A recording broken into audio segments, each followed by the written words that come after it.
next speaker is Rob Rauner, and his topic is Lincoln Fit by 2020. Okay. Come on up, Bob. All right.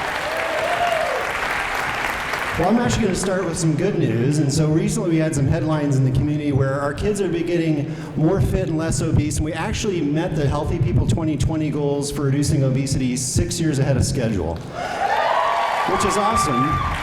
But we can do better. And so we met 2015, what about 2020? And so we figure if we did the 10% in 5 years, let's double it by 2020. And we're really going to put more emphasis on the fitness coming forward, because the fitness is even more important, and I'll talk a little bit about that. But it's also, there's other reasons for this, and for the finance and accounting people here, and we're halfway here, by the way, you can save a lot of money by making people more fit. The projections are out there, and it's about $25 million if we make to this goal. That's money we could put to other really cool, useful things. And there's an added bonus. That fitness test they make the kids do, the kids run back and forth to the gym, and if they make the thresholds, it turns out that their academic scores are all better. Reading, math, science. And we've done this for 4 years now, and it holds up black, white, rich, poor. You see it across the board. So there's other benefits to this. So why? I'm a family physician, and this isn't what I used to do. I worked at a clinic where we took care of about half the Medicaid in town. We had so many people with diabetes, and if you go into the reasons why, it has to do with obesity. And we started doing things in the clinic, trying to do something, and one day I was seeing this little third grade kid, and I was trying to work on my motivational interview and say, okay, what do you like to do? What do you like to do for fun and recess to be active? And he looked at me and he said, well, we don't have recess at my school.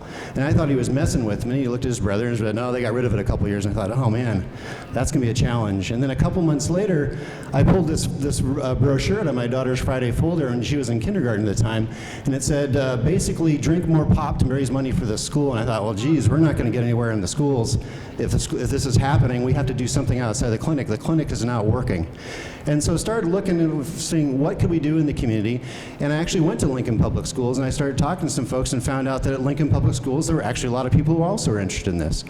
We started off with Maribel Avery. We've been working with her for 8 years, who was kind of the first person in the door to get things going. We had help from the school board, director of nursing at the time, our nutritionist, and then Steve Joel came on board, and he really got into this. And it always helps when the superintendent's behind what you're trying to do. So once we did that, we took off, and this is what's happened. So if you look what happened, the blue line, that's where we started. And if you look at those numbers, 21% of the kids were obese in some of the grades. And I'll come back to that. But over 5 years, we've gotten it to drop down, and that's where that 10% reduction has come. That's great. How did we do it? Well, we actually got recess back in all our schools. So look, all the schools have recess. We got past the junk food rewards, no Monster cookie for good grades, the fundraisers on Friday afternoon, no more pop fundraisers. And then the one cool thing we did about 4 years ago is we had a wellness coordinator. And Michelle Welch does a great job. She keeps it fun for the kids. You can kind of tell, and that's why she gets more than 5,000 kids participating with us every time she does them. And you can look at them yourself, and they're working. And so we want to do more of this, and we've got a ways to go. So one thing I always point out to people, when I was a kid in the 70s, bell bottoms and disco, we were about 5% of the kids were obese. This is where we were. We've got a ways to go yet, okay? So if you graph that on that prior slide and see, we made some progress, but boy, do we have a long way to go. The good news is that there's actually more now happening. It's not just Lincoln Public Schools. There's stuff that's happening in the daycares with breastfeeding and work sites. All kinds of stuff is happening in Lincoln.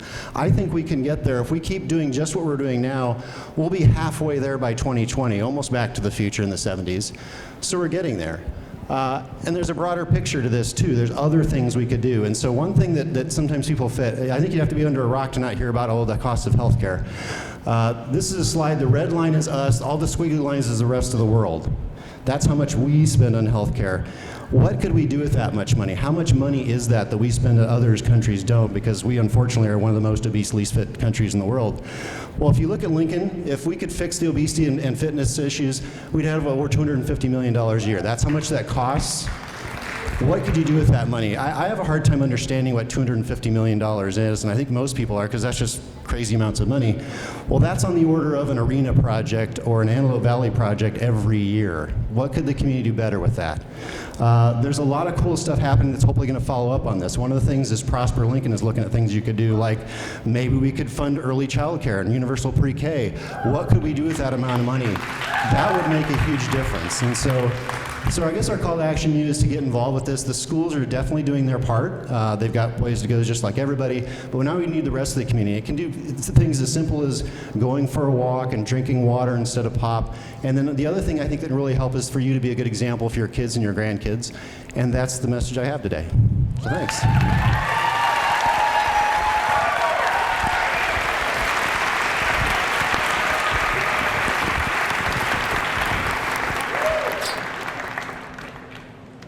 That is so hard too, to not go for the pop, have the water. Yeah. You know, I had some water tonight, and that's probably the better move. You're doing it, John. You're following it. No, I learned a lot of that. That was great.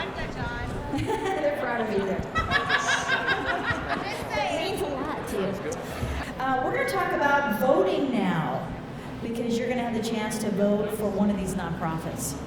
And luckily for me, the instructions are right there on the screen, so I didn't have to remember everything they told me. But get your phones out. It's time to vote. It's time to vote right now. You probably had your phones put away. You know how it is. You go to a movie or go to an event like this, shut your phones off. But now, turn it back on.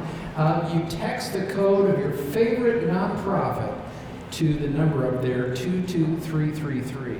So these are the codes of the nonprofits that spoke tonight. And again, you are going to make the difference for everybody. You're getting the chance to vote here tonight. It's really exciting and a great time. So there you go. The text the code of your favorite nonprofit to that number, 22333, and the codes are there on the screen. And it does say at the bottom there, you will not receive spam, and there's no charge to take part. So that all sounds good. And again, it's just a really great, this is what makes Ignite Lincoln different from the other Ignites around the country and the world, is that we are actually raising money for the nonprofits, and the nonprofits that spoke tonight, all of them are going to go away with some cash, and that really means a lot to them. And $7,000 for the 7th year, so that's amazing. Everybody walks away with some money, so that's great. So how are we doing voting? You think pretty good? Again, we have Friendship Home, Indigo Bridge, Matt Talbot Kitchen and Outreach, Nonprofit Hub, and Voices of Hope, all very deserving, and we're so glad that they all will walk away with some money tonight. Yeah, and I think we get to see the results right at the end of the evening here, so that's exciting as well. A reason to hang around. And we do have some more speakers on the way as well, believe it or not. 3 more great speakers. The speakers have been just great tonight. And we really enjoyed it. Hey, I think we're feeling good, right? You know what? Okay, let's continue. Hopefully you have your vote made.